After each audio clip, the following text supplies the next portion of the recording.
Every spring, millions of South Koreans come together to celebrate the birth of Buddha. They put up lanterns symbolising the wisdom and compassion of the religious leader, and this year their thoughts are with those affected by COVID-19. The whole world is suffering because of coronavirus, and I hope we can overcome it. I've come here to pray for others and for myself. I'm not worried about being here. Everyone is wearing masks. While most of the world wouldn't consider allowing mass gatherings at this stage of the pandemic, South Korea has recorded no new local infections for the first time in 75 days. Coronavirus exploded in South Korea mid-February. The number of infections multiplied 180 times in 2 weeks. The virus hit it harder than any country outside China. But by early March, the contagion had been largely contained. While governments around the world shut down cities, South Korea carried on, with no lockdowns and no restrictions on movement. Instead, schools and public spaces were closed. Social distancing was recommended.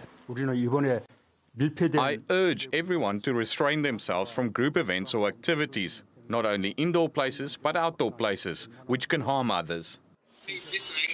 South Korea relies on a policy of test, trace and treat. It learned the importance of preparedness the hard way from previous outbreaks of SARS and MERS. They led to an overhaul of its infectious disease guidelines. As a result, there's been no shortage of COVID-19 test kits like in other countries. The government expedited clinical trials in January before its first confirmed case and authorised 5 companies to produce kits, which it says has 98% accuracy.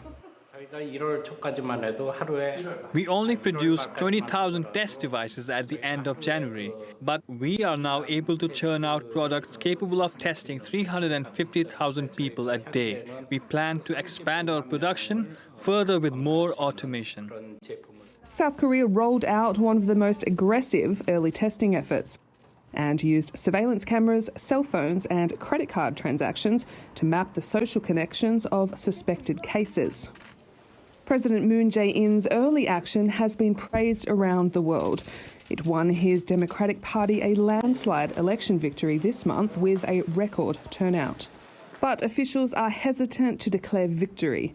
The country's economy is heavily reliant on exports, and it's crippled as it waits for the rest of the world to catch up.